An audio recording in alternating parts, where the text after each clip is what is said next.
నడిచినా కూర్చున్నా మోకాళ్ళ నొప్పులు వస్తున్నాయా? ప్రాణ పెయిన్ క్లినిక్ లో అధునాతన చికిత్సతో మోకాళ్ళ నొప్పులు తగ్గించుకోండి. నమస్తే, వెల్కమ్ టు మనం టీవీ. మనం ఉన్నది మన కోసం. నేను వలి. ప్రస్తుతం స్టూడియోలో ఉన్నారు చలసాని శ్రీనివాస్ గారు. వారితో మాట్లాడదాం. చలసాని గారు నమస్తే సార్. చలసాని గారు, తెలంగాణ అసెంబ్లీలో ప్రభుత్వం శ్వేతపత్రం రిలీజ్ చేసింది. గత ప్రభుత్వం ఎన్ని అప్పులు చేసింది, అప్పుల కుప్పగా మార్చి రాష్ట్రాన్ని దివాళా తీసే పరిస్థితి ఎట్లా తీసుకొచ్చింది గత 9.5 సంవత్సరాలని చెప్పి శ్వేతపత్రం రిలీజ్ చేసిన విషయం మనకు తెలిసిందే. ఇప్పుడు దీనికి ప్రతిగా బీఆర్ఎస్ వాళ్ళు, మాజీ మంత్రి కేటీఆర్ గారు పవర్ పాయింట్ ప్రజెంటేషన్ ఇచ్చారు. మేము ఎంత కష్టపడి చెమటోడ్చి అభివృద్ధి చేశాం, శ్వేతపత్రం రిలీజ్ చేశారు. ఎట్లా చూస్తారు మీరు శ్వేతపత్రం వర్సెస్ శ్వేతపత్రాన్ని? మొట్టమొదటిగా తెలుగు రాష్ట్రాలు, తెలుగు జాతి అభ్యున్నతి కోరేవాళ్ళగా తెలుగు రాష్ట్రాలు ఈ ప్రపంచంలో గొప్పగా విలసిల్లాలని, ఇప్పుడు విడిపోయిన రెండు రాష్ట్రాలు ఒకదానికొకటి పోటీపడి దేశంలో నెంబర్ 1 నిలవాలని కోరుకునేవాళ్ళం. తెలంగాణ ముఖ్యమైన ఆదాయం హైదరాబాదు. ఉమ్మడి రాష్ట్రంలో హైదరాబాద్ ఆదాయం ఒక్క దగ్గర నుంచి 60% వచ్చేది. తెలంగాణలో ఇప్పుడు విభజన జరిగిన తర్వాత 70% కేవలం హైదరాబాద్ మహానగరం నుంచి వచ్చే సందర్భం. కేసీఆర్ గారు స్పష్టంగా చెప్పారు, మాది ధనిక రాష్ట్రం, బాధ్యత చెప్తున్నా, మిగులు రాష్ట్రం నాదన్నారు. ఇవాళ సైడ్స్ తీసుకోకుండా మనం మాట్లాడాలంటే, తెలంగాణ రాష్ట్రం ఏర్పడిన తర్వాత నుంచి అనేక రంగాల్లో తెలంగాణ రాష్ట్రం పురోగమించింది. సామాన్యమైనది కాదండి.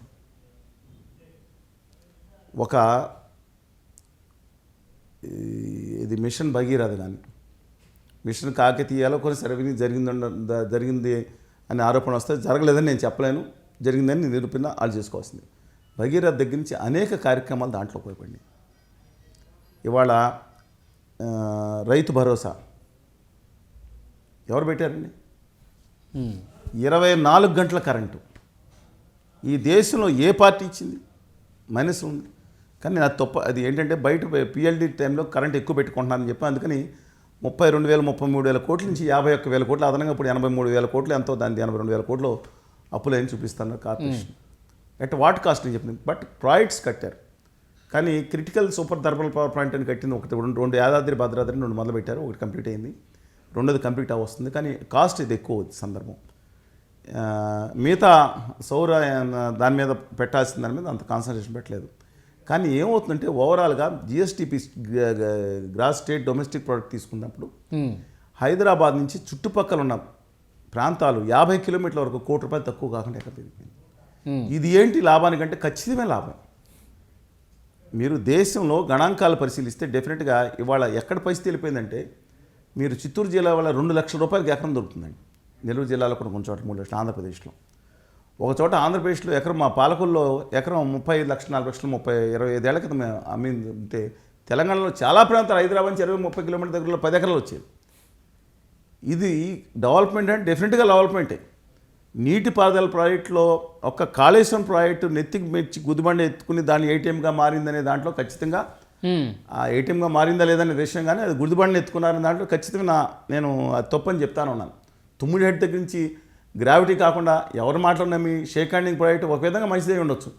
కానీ వాటర్ అవైలబిలిటీ తుమ్మిడి హెడ్ దగ్గర అదే వాటర్ అవైలబిలిటీ ఉంటుంది కదా. ఆదిలాబాద్కి న్యాయం జరుగుతుంది కదా. అది చేవేళ్ల దాకా తీసుకొచ్చాము. 27 స్టేజ్లు పెట్టాము ఇంతకుముందు అంటే అని చెప్పాను. ఇవాళ చేవేళ్ల వరకు యావరేజ్ కాస్ట్ ఇద్దండి, ఆఖరి వరకు ఇవాళ మనం అంటే 21 స్టేజ్లు -27 ప్లస్ చిన్న స్టేజ్లన్నీ కలుపుకుని ఆఖరి స్టేజ్కి ఎకరం అందించాలి. ఇవాళ బయట కొనే కరెంట్ కొని ₹5 లెక్కేసుకుంటే ₹2,00,000 ఎకరానికి అవుతుంది. మళ్ళీ నేను చెప్తున్నాను, ₹2,00,000 ఎకరానికి అవుతుంది ఆఖరి, అంటే యావరేజ్ అంట్లా ఆఖరి పంటకి మీద బంగారం పండిస్తారా? తాగునీరు కోసం 2 లక్షలు ఎంతైనా తాగునీరు కోసం ఇవ్వాల్సిందే. కానీ సాగునీరు కోసం 2 లక్షలు 2.5 లక్షలు లేకపోతే 3 లక్షలు ఖర్చు పెడితే అక్కడ ఏం పండిస్తారండి? వేరే అక్కడ సాగుకి లాయకైన భూమి కాకుండా దాన్ని మిగతా చోట ఇండస్ట్రీస్ కానీ మిగతా పెట్టి ఆ ప్రాంతాలను అభివృద్ధి చేసుకోవాలి. తన మాట కోసం డెఫినెట్గా ఇది చాలా మైనస్ పాయింట్. అది అప్పులు కుప్పలు ఎత్తి మీదకి ఎత్తుకున్నారు ఆ విషయంలో. మొత్తం వేస్ట్ నేను చెప్పలేను. తుమ్మిడిగట్ట మేడిగట్ట ఒకటే ప్రాజెక్ట్ కాదు, మేడిగట్ట లక్ష్మి బ్యారేజ్ మొత్తం అన్నీ ఉన్నాయి కదండి. ఆ పంట కోసం ఖర్చు పెట్టేది ఎక్కువ నష్టం వస్తుంది అంటారు పైలట్ స్టేజ్లో. ఓకే, ఇప్పుడు మళ్ళీ రిజర్వాయర్ కట్టారు, దాంట్లో నీళ్లు ఎంత నిలబెడుతున్నారు? 8-9 టీఎంసీలు 50 టీఎంసీలు ఏదో నిలబెట్టారా? ఆ ప్రాజెక్ట్ తట్టుకుని ముందర ఇది అన్నీ చేశాను అంటున్నారు, అది నిజమేనా? ఇంకోటి ఏంటంటే, కానీ ఒకటండి, సాఫ్ట్వేర్ ఎక్స్పర్ట్ చెప్తున్నాను, డెఫినెట్గా నేను ఎందుకు పాజిటివ్ నెగిటివ్ కూడా మాట్లాడాను. కష్టపడ్డారు. 9 సంవత్సరాలు ఏ ప్రభుత్వం కష్టపడింది. ఇవాళ సాఫ్ట్వేర్ ఎక్స్పోర్ట్స్ హ్యాంగ్ చేసి అంటే చంద్రబాబు నాయుడు గారు ఫౌండేషన్ వేసి ఉండొచ్చు, రాజశేఖర రెడ్డి ముందు తీసుకెళ్ళచ్చు. కానీ తర్వాత తీసుకెళ్ళింది ఎవరో? తెలంగాణ రాష్ట్ర ప్రభుత్వం కాదా? 2023 డిసెంబర్ నాటికి దాదాపు 3 లక్షల ఈ ఫైనాన్షియల్ ఇయర్కి 3 లక్షల కోట్ల రూపాయలకి సాఫ్ట్వేర్ చేరుకోబోతుంది. 23 మార్చి నాటికి 9,15,000 ఉద్యోగాలు కేవలం డైరెక్ట్ సాఫ్ట్వేర్ రంగంలో గురించారు. అనుసంధానంగా ఇంకో 5-6 లక్షలు అదనంగా 5 లక్షలు, దీంట్లో అదనంగా 3-4 లక్షలు తెలంగాణ రాష్ట్ర సమితి అధికారంలోకి వచ్చిన తర్వాత తీసుకురావటం అంటే వాళ్ళ గొప్పదనం అంటలేదు, కంటిన్యూ చేశారు కదా. This is the Hyderabad development అండి. కొన్ని మనం ఖండించవచ్చు. ఓఆర్ఆర్ని వచ్చే 30 సంవత్సరాలకు అప్పచెప్పేయడం, 7,000 కోట్లు తీసుకుని జనాలకు పనిచేయడం అబ్సల్యూట్లీ రాంగ్ అంటారు. అది అబ్సల్యూట్లీ రాంగ్ అండి. అంటే ఇంకా ఎక్కువ వస్తుంది కానీ తక్కువకి పెట్టేశారు. వాళ్ళ 20 లాస్ట్లో వచ్చేటప్పుడు అలా నాట్ కరెక్ట్ అండి. సరే అది పక్కన పెట్టండి. ఇవాళ ఈ అందులో చేసిన చాలా అడ్వాంటేజ్ పనులు ఉన్నాయండి. ఇవాళ మంచినీళ్ళు కానీ నిజంగా ఇవాళ తెలంగాణలోని అత్యధిక భూభాగం దళితులకి, ఎస్టీలకు కూడా భూభాగం ఉంది. మహబూబ్నగర్ జిల్లాలో 3 నదుల మధ్యలో ఉన్న అద్భుతమైన దాన్ని ఎంత నెగ్లెక్ట్ చేశారంటే మహబూబ్నగర్ జిల్లా వాసులకు ఎవరైనా అక్కడ వెళ్ళినాళ్ళు తెలుస్తుంది. పాలమూరు జిల్లా, కరూరు జిల్లా, వలసల జిల్లా అని చెప్పే జిల్లాని ఇవాళ కొంత రాజశేఖర రెడ్డి గారు ప్రయత్నించారు. తర్వాత ముందుకు తీసుకెళ్ళిన తర్వాత ఇవాళ గమనించండి మీరు, ఈ రైతు బంధు అనేది కొంత కేంద్ర ప్రభుత్వం ఇస్తుంది అవ్వచ్చు, ఆ తర్వాత పెట్టిన స్కీమే కదా ఇది. అవును. ఇవాళ మిత్తు కోసం డబ్బులు తీసుకొచ్చి మిత్తుతో డబ్బులు తీసుకొచ్చి వేసుకోవాల్సిన పరిస్థితులు రైతులు పెద్ద వాళ్ళ దగ్గరికి వెళ్ళి ఇలా కూర్చోవాల్సిన పరిస్థితులు ఎంతో కొంత మొక్కలు వేసుకుంటున్నారు. అదృష్టవశాత్తు గత 9.5 సంవత్సరాలు 7 సంవత్సరాలు బ్రహ్మాండంగా వర్షాలు పడినాయి. ప్రతి చోట పంట నడుస్తుంది. నేను ఒకటి అడుగుతున్నాను, రాష్ట్ర విభజన అయినప్పుడు ధాన్యం ఉత్పత్తి ఎంతో తెలుసా తెలంగాణలో మీకు? ఆంధ్రప్రదేశ్లో 75 లక్షలు ఉంది, తెలంగాణలో తక్కువ ఉంది. ఇప్పుడు ఒక పంటకి ఇవాళ చెప్తున్నాను, ఒక సంవత్సరానికి 3 కోట్ల టన్నులు దాటిన కెపాసిటీ ఈ దేశం మొత్తం మీద rice bowl of Andhra Pradesh, rice bowl of Andhra Pradesh ఇవాళ ఇండియాలకి తెలంగాణకి వెళ్ళిన మాట వాస్తవం కదా. How can neglect all these things అండి. ఇప్పుడు ఇది కదా అభివృద్ధి అంటే అని చెప్పాల్సిన. నేను చెప్తున్నాను కాదా, అది వేయకూడదు అన్నారు. కేంద్రం మీద దెబ్బలాడి మళ్ళీ కొనేది ఏర్పాటు చేశారు. రైస్ బాయిల్డ్ రైస్ ఏంటంటే ఇష్యూ కేరళ తగ్గిపోయింది. నెంబర్ ఆఫ్ ఇష్యూస్ ఉన్నారు. పంట మార్పిడి అన్నారు, తప్పనిసరి ఒత్తిడిలో రాజకీయ ఒత్తిడి కంటిన్యూ చేయమన్నారు. మైనస్ కానీ మీకు చెప్పాను, అది ప్రాజెక్టు గుదిబండిని ఎత్తుకుంటాం. అంతేకాకుండా ఏకఛత్రాధిపత్యం అవ్వటం, ఇది రాజకీయంగా అయిన సంబంధం. ఆర్థిక అంశాలు ఏకఛత్ర ఖచ్చితంగా దాన్ని నిరసన. ఇప్పుడు అనేక అప్పులు చూపిస్తూ ఉన్నారు. కార్పొరేషన్ల వారీగా ఎన్ని అప్పులు చేశారు ఏంటి? మొత్తం 6,71,000 కోట్లకు పైగా అప్పు పెరిగిపోయింది అంటున్నారు. ఇప్పుడు వాళ్ళు శ్వేతపత్రంలో ఏం చెప్తున్నారు? మేము అప్పు చేసినప్పటికీ ప్రజల జీవన ప్రమాణాలు పెంచడానికి తెలంగాణ రాష్ట్ర అభివృద్ధి కోసమే ఖర్చు పెట్టామని చెప్తున్నారు. పేదల సంఖ్య తగ్గిపోయింది. జాతీయ గణాంకాలు తీసుకున్నాం తెలంగాణలో, మిగతా స్టేట్లో.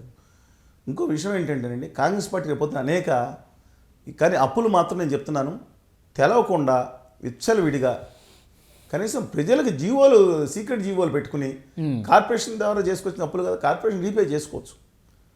ఇప్పుడు నేను ఇది చాలా అంటే మిగతా రాష్ట్రాలతో మనం ఆంధ్రప్రదేశ్తో పోల్చుకుందాం, ఇంకో మహారాష్ట్రతో పోల్చుకోవద్దు. అది అద్భుతమైన ఫైనాన్షియలీ చాలా గొప్ప స్టేట్. తమిళనాడు కూడా చాలా అడ్వాంటేజ్ ఉంది. కర్ణాటకతో పోల్చుకున్నాను. నేను అప్పులు దీన్ని ముందుకు తీసుకెళ్ళడం అనేది డెఫినెట్గా అది పారదర్శకంగా లేదు. మనం మంచి మాట్లాడుకోవాలి, ఇది కూడా పారదర్శకంగా లేదు. ఇప్పుడు కాంగ్రెస్ పార్టీ ఎందుకు తీసుకొచ్చిందంటే ఇది తను హామీలు ఇవ్వాలి. ఇప్పుడు ఇమ్మీడియట్గా అమలు చేస్తే ఇంకా రాష్ట్రం అప్పులు పాలయ్యే అవకాశం ఉంది. ఇప్పుడు ఈ రాష్ట్రానికి అప్పులు గొప్పగా చేసి వెళ్ళిపోయారని దాన్ని డిఫెండ్ చేసుకోవడానికి అందులో వాస్తవాలు ఉన్నాయి.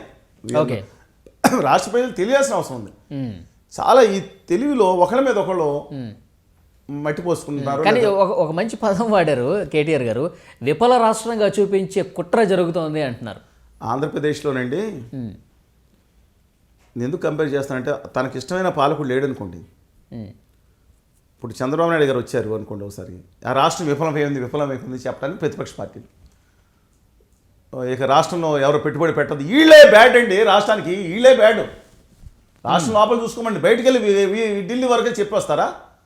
అలాగే రేపు జగన్మోహన్ రెడ్డి గారు వస్తే జగన్మోహన్ రెడ్డికి రాష్ట్రం కుప్పైంది, నాశనం అయిపోయింది, ఇంకెవరు జీవితంలో బాగు చేయలేం అంటే ఇది మొత్తం ఢిల్లీ స్థాయిగా చెప్పుకుని వస్తుంది. రాష్ట్రానికి ఏమైనా పెట్టుబడి పెట్టి వస్తారా? అవును. భావితరాల గురించి పట్టించుకునే అవసరం లేదా? సేమ్ అక్కడ ఎందుకు కంపేర్ చేశారంటే అలాగే రాష్ట్రాన్ని వాళ్ళ తెలంగాణ రాష్ట్రం అనేది డెఫినెట్గా అభివృద్ధి పథకం ఉండాల్సిన రాష్ట్రం. ఈ దేశంలో తలసరి ఆదాయం అంటే తెలుసు కదండి, పర్ క్యాపిటల్ మనం అంటే ప్రతి మనిషికి అంటే వచ్చే మొత్తం జిఎస్టీ డివైడ్ బై ఏమన్నా పాపులేషన్ సంఖ్య వేస్తే వస్తుంది. వేసినప్పుడు తలసరి ఆదాయంలో ఇండియాలో నెంబర్ 1 స్టేట్స్కి వెళ్ళిపోయింది పెద్ద రాష్ట్రాల్లో. చిన్నది తీసేది సిక్కిమో ఎంత ఉంటుందండి 10 లక్షలు జనాభాను. ఢిల్లీ బౌండ్ టు బి ఏదది దేశ రాజధాని సంపద అంతా అక్కడే కుమ్మరిస్తారు. అక్కడ దేశానికి వచ్చే సంపద అక్కడ ట్యాక్స్ కడతారు కాబట్టి కనపడతా ఉంటుంది. అది తీసేయండి. ఈ దేశంలో ఎక్కడ తెలుగు రాష్ట్రానికి వాళ్ళ దేశంలో పర్ క్యాపిటల్ ఇన్కమ్ రాష్ట్ర చరిత్రలో చెప్తున్నాను, స్వతంత్రం వచ్చింది అది మొట్టమొదటిసారి తెలుగు రాష్ట్రం పర్ క్యాపిటల్ ఇన్కంలో ఇండియాలో నెంబర్ 1 స్థానానికి వెళ్ళింది. మాట కాదనగలుగుతారు ఎవరన్నా వీళ్ళు? ఉత్తర భారతీయ జనతా పార్టీ కేంద్ర ప్రభుత్వం ఉంది కదా. అవును, వాళ్ళ తెలంగాణ రాష్ట్రం మీద ప్రాధాన్యత వాళ్ళు ఒక అహంకార కుటుంబ పాలనగా వెళ్ళిన విషయం కనపడతా ఉంది. ఏకఛత్రాధిపత్యం పాలన, ప్రజాస్వామ్యం లేని దాన్ని వ్యతిరేకిద్దాం. కాంగ్రెస్ పార్టీ వాళ్ళు ఇది హామీలు అమలు చేసే విషయంలో చాలా ఇబ్బంది పడుతుంది. మనం మాట్లాడుకున్నాం. ఖచ్చితంగా కాంగ్రెస్ పార్టీ అధికారంలోకి వస్తున్న తర్వాత అమలు చేయడం చాలా కష్టం అవుతుంది. రైతు రుణమాఫీ ఒకసారి 1 టైం అనుకోండి అది, కానీ ఇవన్నీ కూడా బడ్జెట్లో కష్టం అవుతుందని చెప్పి వీళ్ళు తోసేయడానికి ప్రయత్నిస్తారు. రేపు ఆంధ్రప్రదేశ్లో కూడా అదే జరుగుతుంది. అవును, ఇంతకుముందు అదే జరిగింది. చంద్రబాబు నాయుడు గారి ప్రభుత్వం అప్పులు చేసి వెళ్ళిపోయారని చెప్పి గడావుడు చేశారు.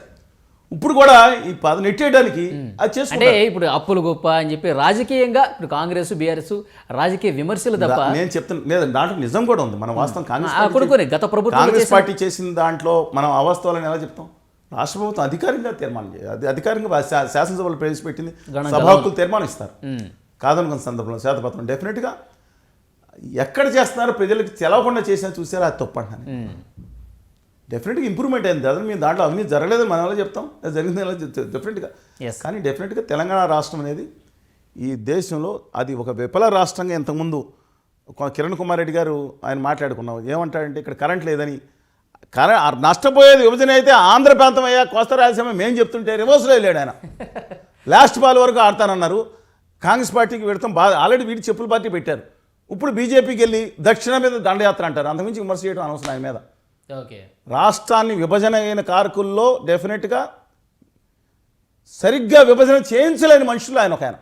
కోస్తా రాయలసీమకు పట్టిన గ్రహాల్లో గ్రహం ఆయనండి కిరణ్ కుమార్ రెడ్డి గారు. ఖచ్చితంగా ఒక గ్రహం, అంతకుమించి నేను విమర్శ చేయలేను. ఇప్పుడు ఆయన బీజేపీతో ఉన్నారు కదా. ఉత్తర భారతీయ జనతా పార్టీ చేరి దక్షిణ మీద దండయాత్ర అంటే ఎవరి మీద దండయాత్ర చేస్తారు మీరు?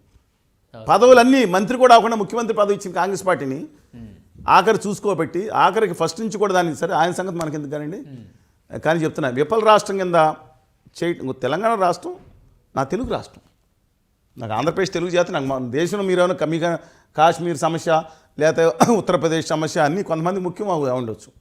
నాకు మాత్రం ఈ ప్రపంచం మొత్తం మీద మానవీయత తెలుగు ప్రజలే ముఖ్యం. ఓకే, ఎస్ నన్ను మీరు దేశద్రోహం ఏమని అనుకోండి, తెలుగు ప్రజలే నాకు ముఖ్యం. ఈ ప్రపంచం మొత్తం మీద తెలుగు జాతే ముఖ్యం నాకు. ఓకే, తర్వాతే ద్రవిడ జాతి బెంగాలీ దేశం కలిపి దేశం ప్రపంచం నెంబర్ 1గా కోరుకుంటాను. మేరా బాత్ బహాన్ అనుకుంటారు. That is different issue. కానీ వాళ్ళ దయచేసి తెలుగు జాతి విషయంలో మాత్రం హేళన చేయొద్దు ఒకరినొకరు. అంటే మన పరువు మనమే తీసుకోవద్దు అని చెప్తారు అంతేగా. ఇది ఇప్పుడు కాంగ్రెస్ పార్టీ చేసిన తప్పు అంటలేదండి. కానీ రాష్ట్ర నాశనం అయిపోయిందని చెప్పి బయట ప్రచారం చేయడం అనేది వాళ్ళు చేశారంట. గౌరవ ముఖ్యమంత్రి గారు is going step by step డైనమిక్గా వ్యవహరిస్తున్నారు. కానీ హామీలు అమలు చేయడంలో చాలా అద్భుతంగా వ్యవహరిస్తున్నాడు ఆయన. మనం ఇంకా అంటే ఎర్లీ టు కామెంట్ అని మీరు అనవచ్చు, కానీ ఇంకా టైం ఉంది. ఆయన పనితీరుని అంచడానికి ఎలా అంచనా వేస్తారు? 7వ తారీఖున ప్రమాణ స్వీకారం చేశారు. మనం 20 నెల రోజులు ఎక్కడండి, 20 రోజుల్లో మనం నేను చెప్పలేం కదా. బట్ ఎక్సలెంట్గా తన కార్యక్రమాలు తను చేసుకుంటూ వెళ్తున్నారు. అవతల పార్టీని తప్పుగా చూపించడానికి ప్రయత్నం సహజం. హామీలు అమలు చేయడం అనేది ఇప్పుడు హామీలు అమలు చేయడం అనేది బస్సు ఇచ్చారు. ఇవన్నీ ఆలోచించుకోవాలి కదా. అంత ఈజీ కాదు. ముళ్ళ కిరీటం నెత్తిమే పెట్టుకుంటారు. ఎందుకు ఈజీ కాదని చెప్పడానికి బీఆర్ఎస్ చేసినటువంటి ఈ చేస్తూ ఉన్నారు. వాళ్ళ వరకు వాళ్ళు కరెక్ట్, వీళ్ళ వరకు వీళ్ళు కరెక్ట్. ప్రజలకు వాస్తవాలు తెలుస్తున్నాయి కదా. వీరు హ్యాపీ తెలుసు కాబట్టి ప్రజల అంతిమ నిర్ణేతలో ప్రజలు ఆ పోరాట స్ఫూర్తిని చూసారా? ఎక్సలెంట్. ప్రజలకు నిజం తెలవాలంతే. చూద్దాం సార్ నెక్స్ట్ ఎట్లా ఉంటుంది. Okay, thank you very much. నమస్కారం.